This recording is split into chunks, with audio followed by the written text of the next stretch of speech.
Hello everyone, this is Anjali और स्वागत है आपका मेरे चैनल लर्न विद अंजलि में। इस पर्टिकुलर वीडियो में we are going to discuss about multiple choice question that is related to energy flow in ecosystem. So इस टॉपिक से रिलेटेड हम मल्टीपल चॉइस क्वेश्चन देखेंगे which are very much important for all the competitive exam which are been conducted in the domain of environmental science. So environmental science के domain में जो भी competitive exam conduct हो रहे हैं उन सबसे रिलेटेड सभी कॉम्पिटेटिव एग्जाम के लिए ये सारे क्वेश्चन इंपॉर्टेंट है। अपार्ट फ्रॉम इट एक इन्फॉर्मेशन है, हरियाणा पब्लिक सर्विस कमीशन यानी HPSC का जो असिस्टेंट प्रोफेसर के फॉर्म जिन भी लोगों ने फिल किए थे, सो उसकी screening test as well as subject knowledge test दोनों की डेट आ चुकी है। तो HPSC की साइट पे जाके आप नोटिस बोर्ड पे जाके नोटिस डाउनलोड करके डेट चेक कर सकते हैं। सो स्टार्ट करते हैं क्वेश्चंस। सबसे पहला क्वेश्चन है हमारा, energy flow in ecosystem. Energy flow in an ecosystem is, जो एनर्जी फ्लो होता है इकोसिस्टम में वो कैसा होता है, cyclic, unidirectional, bidirectional या रैंडम। सो सबसे पहली बात आप ध्यान रखेंगे कि जब हमने इकोलॉजिकल पिरामिड पढ़ा था तो हमने उसमें पिरामिड ऑफ एनर्जी पढ़ा था। पिरामिड ऑफ एनर्जी के बारे में हमने पढ़ा था कि जो एनर्जी फ्लो होता है वो कैसा होता है। सो इसके लिए अगर आपको इसको डिटेल में जानना है कि एनर्जी फ्लो कैसा होता है, पिरामिड्स क्या होते हैं, पिरामिड ऑफ नंबर क्या होता है, बायोमास क्या होता है, सो मैं एक वीडियो जो है आई बटन में उसको पिन करूंगी, you can go and check that video from there. Apart from it, अगर हम एनर्जी फ्लो की बात करें, इकोसिस्टम एनर्जी फ्लो इकोसिस्टम में कैसा होता है, so that is unidirectional. मतलब कि जो एनर्जी फ्लो होती है वो एक डायरेक्शन में होती है। सो वन डायरेक्शनल होता है, यूनी डायरेक्शनल इसको बोला जाता है। यूनी का मतलब होता है वन। सो एनर्जी फ्लो जो है वो वन डायरेक्शनल होता है। और कैसे होता है, किस डायरेक्शन में होता है, तो क्योंकि यहाँ पे हम पिरामिड की बात कर रहे हैं, सो पिरामिड कुछ इस तरीके का होता है। बेस पर प्रोड्यूसर्स होते हैं, then we have consumers, carnivores, top carnivores, something like this. Okay, so producers क्योंकि एनर्जी जो है उसको कंज्यूम करते हैं, वो सन की एनर्जी से वो फूड को प्रोड्यूस करते हैं, तो इसीलिए उनको प्रोड्यूसर्स कहा जाता है। और फिर प्रोड्यूसर्स को जब कंज्यूमर कंज्यूम करते हैं तो एनर्जी इस डायरेक्शन में मूव करती है। So from sun to producers, then to consumers and finally lost as heat. तो फाइनली जो है सन से प्रोड्यूसर्स एनर्जी लेते हैं और प्रोड्यूसर से कंज्यूमर की तरफ एनर्जी जाती है। सो इसलिए एनर्जी जो है वो यूनिडायरेक्शनल होती है, एक ही डायरेक्शन में वो मूव करती है। सो आंसर होगा unidirectional. Next we have the primary source of energy for most ecosystem. सभी मोस्ट ऑफ द इकोसिस्टम के लिए जो मेन सोर्स है एनर्जी का वो क्या है। सो मेन सोर्स जो है वो एनर्जी का वो है सनलाइट। सन जो है वो अल्टीमेट सोर्स है एनर्जी का। अल्टीमेट इसलिए बोला जाता है कि सन जो है उसको एनर्जी, उसी से सबको एनर्जी मिलती है, प्लांट को भी एनर्जी उसी से मिलती है, एज वेल एज एनर्जी जब एनिमल एनर्जी को ले रहे हैं, विटामिन डी की फॉर्म में ह्यूमंस एनर्जी को ले रहे हैं, तो वहाँ वो जो एनर्जी है वो भी हमें सन से ही मिलती है। तो सन जो है वो अल्टीमेट सोर्स हो जाता है एनर्जी का। मोस्ट ऑफ द इकोसिस्टम के लिए जो एनर्जी है वो कहाँ से मिलती है, सन से मिलती है। तो सन जो है एनर्जी प्रोवाइड करता है, और प्रोड्यूसर्स यानी कि जो ऑटोट्रॉफ्स होते हैं, जो प्लांट्स होते हैं, एनर्जी को कैप्चर करते हैं और फोटोसिंथेसिस की प्रोसेस के थ्रू क्या करते हैं, फूड प्रिपेयर करते हैं, और जो ये एनर्जी है वो क्या करती है, यूनी डायरेक्शन में फ्लो करती है।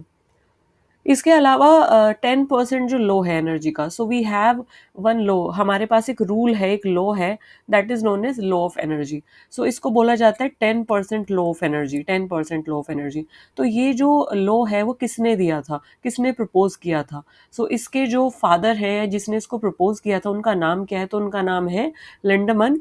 सो ही गेव 10% लो। और ये क्या कहता है, ये लो का मतलब क्या है, ये जो नियम है वो क्या दर्शाता है या क्या कहता है। सो ये बहुत इंपॉर्टेंट है। जब हम एनर्जी फ्लो, इकोसिस्टम में एनर्जी फ्लो की बात करते हैं तो वहां से ये क्वेश्चन बार बार पूछा गया है कॉम्पिटिटिव एग्जाम में, तो प्रोबेबिलिटी की आगे भी ये क्वेश्चन पूछा जा सकता है, which is very much, this question is very much important. तो सबसे पहले देख लेते हैं कि ये लो जो है वो क्या स्टेट करता है, क्या कहता है कि only 10% of the energy is being transferred to the next trophic level while the rest is lost as heat. देखिए, जैसे हमने पिरामिड ऑफ एनर्जी पढ़ रहे थे हम, तो हमने पढ़ा था कि पिरामिड होते हैं इकोसिस्टम में, पिरामिड की फॉर्म में हम वहाँ के जो भी बायोटिक फैक्टर्स हैं उनको दर्शाते हैं। सो यहाँ पे क्या होता है कि प्रोड्यूसर से एनर्जी कंज्यूमर्स की तरफ जाएगी या हर्बीवोर्स की तरफ जाएगी, और हर्बीवोर्स से फिर carnivores and then top carnivores. कुछ इस तरीके से जो एनर्जी है वो फ्लो करती है। सो 10% लो ये कहता है कि सिर्फ 10%, only about 10% of the energy is being transfer to the next trophic level. मतलब कि इस ट्रॉपिक लेवल में जितनी भी एनर्जी होगी उसका 10% ही नेक्स्ट ट्रॉपिक लेवल में पहुंचेगा, और इस ट्रॉपिक लेवल में जितनी भी एनर्जी होगी उसका 10% ही नेक्स्ट ट्रॉपिक लेवल में पहुंचेगा, so on and so fourth. इसी तरीके से सक्सेसिव ट्रॉफिक लेवल में सिर्फ पिछले ट्रॉफिक लेवल की एनर्जी का 10% ही पहुंचता है। ये एनर्जी का जो 10% लो है जो कि लिंडमैन ने दिया था, ये कहता है। और बाकी जो एनर्जी है वो कहाँ चली जाती है, फिर बाकी एनर्जी चली जाती है, वो it is lost as heat. वो हीट की फॉर्म में इकोसिस्टम में लॉस्ट हो जाती है। इसके अलावा जो ट्रॉफिक लेवल के जो ऑर्गेनिज्म है वो भी अपनी जो भी फिजियोलॉजिकल एक्टिविटी है उसके लिए उसको कंज्यूम करते हैं। तो मोस्ट ऑफ द एनर्जी जो 90% एनर्जी है वो तो कंज्यूम हो जाती है फिजियोलॉजिकल और एक्टिविटीज़ के लिए, और हीट की फॉर्म में वो लॉस्ट हो जाती है। बाकी 10% एनर्जी ही अवेलेबल रहती है नेक्स्ट ट्रॉफिक लेवल के लिए। In food chain, the greatest amount of energy is available at the trophic level of food chain में जो greatest amount of energy है, मतलब most of the amount of energy है वो available रहती है at the level of। तो मतलब greatest amount of energy कहाँ किस जगह पे या किस level पे available रहती है। सो वो रहती है प्रोड्यूसर्स के पास। क्यों प्रोड्यूसर्स के पास? तो जैसे कि बेस पे कौन है, प्रोड्यूसर्स है। बेस से एनर्जी ट्रांसफर होती है ऊपर की तरफ। अब सिंपल सी बात है, जिसके पास ज़्यादा एनर्जी होगी वही तो ट्रांसफर करेगा ना आगे भी। तो यहाँ से भी आप इसको समझ सकते हैं कि प्रोड्यूसर जो है वो बेस पे है और उनके पास ज़्यादा एनर्जी है, तभी तो 10% एनर्जी आगे ट्रांसफ़र हो रही है, यानी कि सक्सेसिव ट्रॉफिक लेवल पे ट्रांसफ़र हो रही है। तो अल्टीमेटली इससे पता चलता है कि सबसे ज़्यादा एनर्जी किसके पास है, नीचे है, यानी कि प्रोड्यूसर्स के पास है। दूसरी बात, प्रोड्यूसर्स क्या करते हैं कि वो सन से जो है एनर्जी को कैप्चर करते हैं, सन से एनर्जी को, सनलाइट की एनर्जी को लेते हैं, यानी कि जो लाइट एनर्जी है उसको वो कंज्यूम करते हैं और उसको वो कन्वर्ट करते हैं केमिकल एनर्जी में, यानी कि C6H12O6 which is known as food, glucose. ठीक है, तो प्रोड्यूसर जो है वो सोलर एनर्जी को कैप्चर करते हैं and form the base of energy pyramid with largest energy reserve. तो सर की एनर्जी को प्रोड्यूसर्स यानी कि ऑटोट्रोफ्स ही कैप्चर करते हैं और वो फूड प्रिपेयर करते हैं। तो सबसे ज़्यादा एनर्जी जो है, क्योंकि सन से वो डायरेक्ट कैप्चर कर रहे हैं एनर्जी को, तो सबसे ज़्यादा एनर्जी वो प्रोड्यूसर्स के पास ही होती है। इन an ecosystem the grazing food chain start with. अब यहाँ पे बात की गई ग्रेजिंग की, तो ग्रेजिंग फूड चेन स्टार्ट किससे होती है? तो ग्रेजिंग फूड चेन जो स्टार्ट होती है वो होती है प्रोड्यूसर से। ग्रेजिंग में क्या होता है? ग्रेजिंग आप इसको ऐसे भी समझ सकते हैं कि ग्रेज का मतलब होता है चरना। और जब गायें भैंसें चरती हैं तो किसको चरती है? ग्रास को, घास को। और घास किस में आता है? प्रोड्यूसर्स में। मतलब दे आर प्लांट ना, तो they are known as producers also. तो बेसिकली यहाँ पे कहीं पे ग्रास तो आपको दिया नहीं है, यहाँ पे कहीं पे आपको लाइक प्लांट्स भी नहीं दिया है। So producers is the ultimate like answer of this question. So grazing food chain start होती है प्रोड्यूसर से। तो ग्रीन प्लांट जिनको प्रोड्यूसर्स भी कहा जाता है, ग्रेजिंग फूड चेन से स्टार्ट होती है। फिर ग्रेजिंग फूड चेन में प्रोड्यूसर्स को कौन कंज्यूम करते हैं? हर्बीवोर्स कंज्यूम करते हैं। तो फिर हर्बीवोर्स नेक्स्ट ट्रॉफिक लेवल पे आ जाते हैं। So this is how food chain works. Largest amount of energy in an ecosystem is lost at. सबसे ज़्यादा जो हिस्सा होता है एनर्जी का वो इकोसिस्टम में किसकी फॉर्म में लॉस्ट होता है? होता क्या है, देखिए, हीट ड्यूरिंग रेस्पिरेशन। जब हम क्या करते हैं, देखिए, कोई भी प्लांट है, प्लांट की भी बात कर रही हूँ मैं, एनिमल है, तो वो फूड को क्या करता है? कंज्यूम करता है। फूड को वो इसलिए कंज्यूम कर रहा है ताकि उसकी बॉडी में एनर्जी आए। बट आपको पता है कि फूड से एनर्जी तक का जो प्रोसेस है वो सिंपल नहीं है। फूड से एनर्जी में कन्वर्ट होने के लिए हमें या हमारी जो सेल्स होती हैं वो क्या करती है? रेस्पिरेशन। तो होता क्या है, जो फूड हमारी सेल्स में जाता है तो ऑक्सीजन उसको ब्रेक डाउन करती है। ऑक्सीजन की प्रक्रिया या ऑक्सीजन से फूड का ब्रेक डाउन होने की प्रक्रिया को ही क्या बोला जाता है? रेस्पिरेशन बोला जाता है। तो सबसे ज़्यादा जो एनर्जी लगती है, सबसे ज़्यादा जो हीट लगती है, सबसे ज़्यादा जो एनर्जी लगती है वो इसी रेस्पिरेशन, इसी प्रक्रिया में लगती है। तो सबसे ज़्यादा अमाउंट ऑफ एनर्जी जो है इकोसिस्टम में वो हीट ड्यूरिंग रेस्पिरेशन, यहाँ पे वो लॉस्ट होती है सबसे ज़्यादा एनर्जी। अब ये जो रेस्पिरेशन होता है, क्योंकि एनर्जी तो सभी को चाहिए, प्रोड्यूसर्स को भी चाहिए और कंज्यूमर्स को भी चाहिए। तो ये जो रेस्पिरेशन की प्रोसेस होती है हर ट्रॉफिक लेवल पे होती है। तो at each trophic level the major portion of energy is dissipated as heat during respiration. So होता क्या है कि हर ट्रॉफिक लेवल पे जो मेजर चंक होता है एनर्जी का, जो 90% एनर्जी हम बोल रहे थे कि कंज्यूम हो जाती है या लॉस्ट हो जाती है लाइक एज हीट, तो मेजर पोर्शन जो होता है एनर्जी का वो हीट की फॉर्म में डिसिपेट हो जाता है या फिर वो बाहर निकल जाता है। रेस्पिरेशन के दौरान ऊर्जा क्योंकि कंज्यूम होती है, ऊर्जा जो है वो that that that energy is being in action, तो वो जो एनर्जी होती है वही हीट की फॉर्म में क्या हो जाती है, इकोसिस्टम में डिसिपेट हो जाती है. So this is what is second law of thermodynamics also. Next we have DFC यानी कि डेट्राइटस फूड चेन.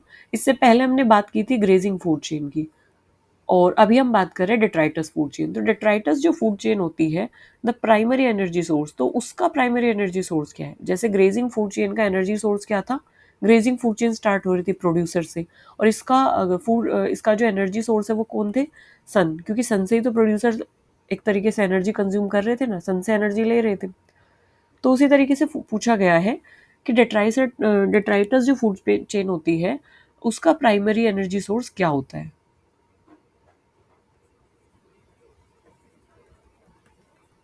सो इसको आप कैसे याद कर सकते हैं? डी से डेड, डी से डेट्राइटस. सो डेड ऑर्गेनिक मैटर जो होता है वो इसका प्राइमरी एनर्जी सोर्स होता है. डेट्राइटस फूड चेन जो है वो डेड ऑर्गेनिक मैटर से स्टार्ट होती है. तो इसीलिए सक्सेसिव ट्रॉफिक लेवल पे एनर्जी कब जाएगी? जब डेड ऑर्गेनिक मैटर को कंज्यूम किया जाएगा. सो डी से डेड, डी से detritus. So it begin with dead plants, it can be dead animal. So dead plants है, डेड एनिमल है, जब वो डिकम्पोज किए जाते हैं माइक्रो ऑर्गेनिज्म के द्वारा या फिर डेट्राइटिवोरस के द्वारा. डेट्राइटिवोरस कौन हो सकते हैं? जैसे कि अर्थवॉर्म है, तो वो डेड लीव्स पे फीड करता है, डेड ऑर्गेनिज्म पे, मतलब जो organism dead leaves, dead plant पे फीड करते हैं, उनको डेट्राइटिवोरस भी बोला जाता है. Apart from it we have microorganism जो डेड ऑर्गेनिक मैटर पे फीड करते हैं. तो ये चेन वहां से स्टार्ट होती है. Food web are more stable than food chains. Food chain से ज़्यादा स्टेबल होते हैं फूड वेब्स. क्यों? सो फूड वेब्स क्या होते हैं, फूड चेन्स क्या होती हैं, दोनों में डिफरेंस क्या है, इसके ऊपर एक डेडिकेटेड वीडियो है. So I would recommend to all of you कि आप आई बटन में मैं जो वीडियो पिन करूँगी आप उसको ज़रूर जाके देखिए, ताकि आपको फूड वेब और फूड चेन के बारे में जो डिफरेंस है वो आपको एग्जैक्ट क्लियर हो जाए. सो फूड वेब और फूड वेब ज़्यादा स्टेबल होते हैं फूड चेन से. क्यों? क्योंकि फूड वेब क्या होता है, अच्छा ये समझिए आप. This is this is a chain kind of structure. ये तो चेन है ना? तो चेन जो होती है ना वो लीनियर होती है. अगर मैं वेब की बात करूं, so web is something like this.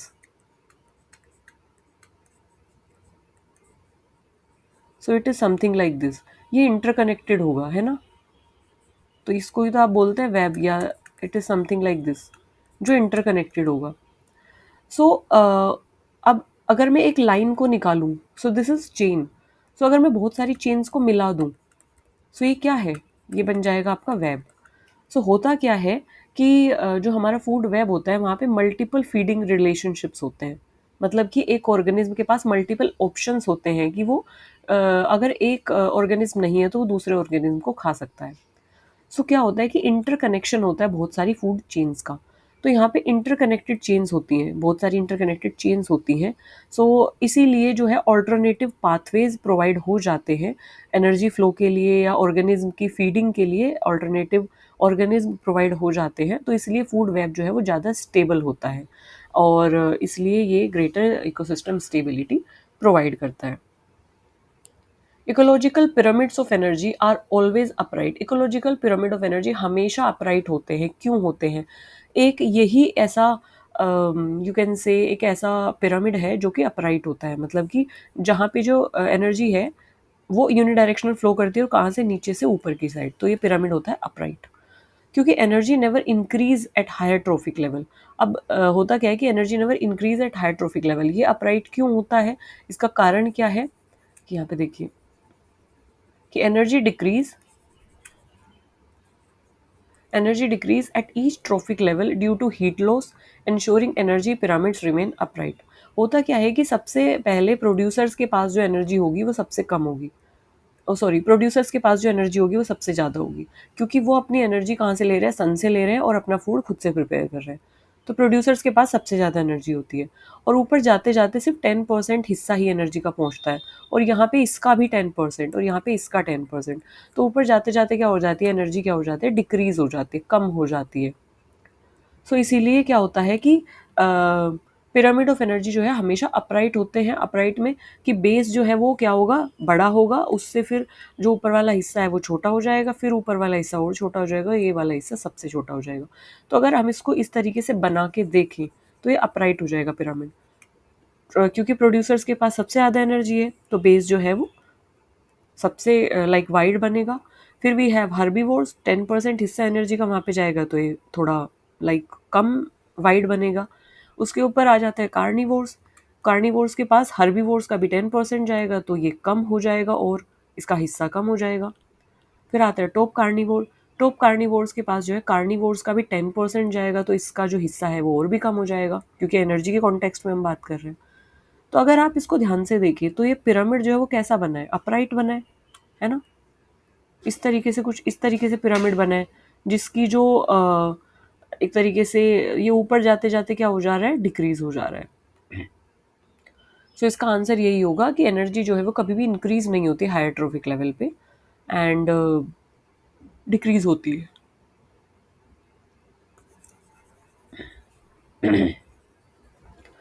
So energy decrease होती है, पहली बात। अब जैसे यहाँ पे दिया गया है, ये आपको एनर्जी के टर्म्स में ही आंसर करना है। डिकम्पोजर्स यहाँ पे बात नहीं हो रही है, डिकम्पोजर्स नहीं यहाँ पे कंसिडर हो रहे हैं। Consumers are fewer in number, consumer कम होते हैं नंबर में, तो नंबर की बात यहाँ पे नहीं हो रही है। Producers have less energy than consumer, producers के पास लेस एनर्जी है, नहीं, बिल्कुल भी नहीं है। हमने अभी अभी पढ़ा है कि प्रोड्यूसर्स के पास सबसे ज़्यादा एनर्जी होती है। Next we have gross primary productivity, जिसको जीपीपी भी कहा गया है। तो ग्रोस प्राइमरी प्रोडक्टिविटी जो है, total energy fixed by producers before any is used. तो ग्रोस प्राइमरी प्रोडक्टिविटी क्या होती है, GPP is the total energy captured by photosynthesis. अब होता क्या है कि मान लीजिए कि सपोज करो टोटल 100% जितना भी सन से सनलाइट को कैप्चर किया गया है, और 100% टोटल एनर्जी है जो फूड की फॉर्म में कन्वर्ट हुई है प्लांट्स के द्वारा। ठीक है, प्लांट के द्वारा टोटल एनर्जी जो कन्वर्ट हुई है फूड की फॉर्म में फोटोसिंथेसिस के द्वारा, या प्लांट्स के द्वारा फोटोसिंथेसिस की प्रोसेस से, वो 100% है। So this 100% is what, this 100% is gross primary productivity, this is GPP. ठीक है। अब नेट प्राइमरी प्रोडक्टिविटी क्या होता है, GPP minus energy used for respiration. अब टोटल एनर्जी है आपकी, टोटल एनर्जी है आपकी एनपीपी हो जाएगा, टोटल एनर्जी है आपकी 100% मान लीजिए। अब उसमें से कुछ एनर्जी प्लांट भी तो यूज़ करेंगे ना सेल्यूलर रेस्पिरेशन के लिए, most of the energy cellular respiration में चली जाती है। मान लीजिए कि यहाँ पे गई है आपकी 40% या 60% एनर्जी रेस्पिरेशन में चली गई, बची कितनी, बची है आपकी 40%, है ना। So this 40% is what left, जो बची हुई है। So this is what we called as net primary productivity. I hope I am able to make you understand this concept easily, make you understand this concept. सो होता क्या है कि gross primary productivity होता है जितनी टोटल एनर्जी कैप्चर की और photosynthesis की प्रोसेस के द्वारा जो प्रोडक्टिविटी आई प्लांट से। सो टोटल एनर्जी जो है उसको बोलते हैं आप ग्रोस प्राइमरी प्रोडक्टिविटी। अब उसमें से कुछ एनर्जी प्लांट भी कंज्यूम करेंगे, भाई उनको भी तो ज़रूरत है ना, सेल्यूलर रेस्पिरेशन वो करेंगे, उन्हें अपनी ग्रोथ के लिए एनर्जी चाहिए, रिप्रोडक्शन के लिए भी एनर्जी चाहिए, सेल्यूलर जो एक तरीके से स्प्लिटिंग है या सेल्यूलर ग्रोथ है उसके लिए एनर्जी चाहिए। तो जो भी एनर्जी अपने लिए वो यूज़ कर रहे हैं उसको बोलते हैं रेस्पिरेशन। सो रेस्पिरेशन में कुछ एनर्जी चली जाएगी। तो अब जीपीपी जो है उसको जब आप माइनस करोगे, आर जब उससे माइनस करोगे, रेस्पिरेशन माइनस करोगे जीपीपी से, क्योंकि जीपीपी टोटल है, तो आपके पास निकल के क्या आएगी, एनपीपी, यानी कि नेट प्राइमरी प्रोडक्टिव। तो जो बची है इकोसिस्टम में, अब जो एनर्जी लेफ्ट है, अब उसको प्लांट जो है कहते हैं कि भाई अब इसको आप कंज्यूम कर सकते हो, ह्यूमंस कंज्यूम कर सकते हैं, एनिमल्स कंज्यूम कर सकते हैं। सो वो जो बची हुई एनर्जी है उसको बोलते हैं net primary productivity. So this is what like this is what the distribution of energy is. इसको आप बिल्कुल ऐसे समझ सकते हैं कि मान लीजिए कि कोई पर्सन है and that a person has 100 rupees, उसके पास 100 रुपये है, वो 100 रुपये वो घर से लेके आया है, और एक पर्सन है दूसरा बी, उसको पैसों की ज़रूरत है, और वो उसका ए का जो बी है वो फ्रेंड है, दे आर लाइक फ्रेंड्स, है ना। सो ए का पर्सन है, ए का जो फ्रेंड है वो बी फ्रेंड है उसका, और ए के पास 100 रुपये है, उसकी मम्मी ने उसको घर से 100 रुपये दे के भेजे हैं, और बी ने रास्ते में उससे बोला कि यार मुझे 60 रुपीज़ चाहिए तुझसे, या फिर मुझे 40 रुपीज़ चाहिए, या फिर मुझे सम अमाउंट ऑफ मनी चाहिए, I want to borrow some money from you.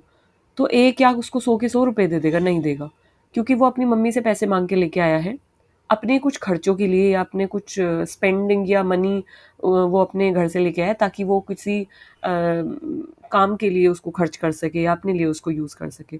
तो पहले वो अपनी डिमांड्स को पूरी करेगा। व्हाटएवर मनी ही नीड्स, जितना उसको खर्च करना है, जितना मनी उसको किसी भी आप उसको किसी भी चीज़ के लिए स्पेंड करना है, वो उसको खर्च करेगा। It can be 40, it can be 60, whatever he wants. तो सपोज़ करिए कि इसने 60 जो रुपीज़ है वो खर्च कर लिए, बाकी के जो 40 रुपीज़ बचे तब वो उसको बी को देगा।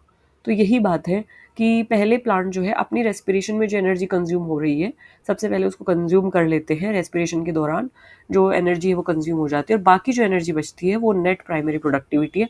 वो फिर वो इकोसिस्टम में स्टेबल रहती है, मतलब एक तरीके से रिज़र्व रहती है। उसको फिर एनिमल्स कंज्यूम करते हैं, ह्यूमन्स कंज्यूम करते हैं। सो वही बात है कि 60 रुपीज़ इसने जब खर्च कर लिए तो बाकी के जो 40 बचे वो फिर बी ले सकता है। So that is what it's mean. So I hope I am able to make you understand this concept of energy flow in ecosystem, कि एनर्जी किस तरीके से इकोसिस्टम में फ्लो होती है, किस डायरेक्शन में होती है, पिरामिड ऑफ एनर्जी क्या है, किस तरीके से कहाँ पे एनर्जी फ्लो होती है, कौन कौन सी फूड चेन्स होती हैं, फूड चेन फूड वेब से कैसे डिफरेंट है। तो ये सारी चीज़ें हमने इस वीडियो में देखी।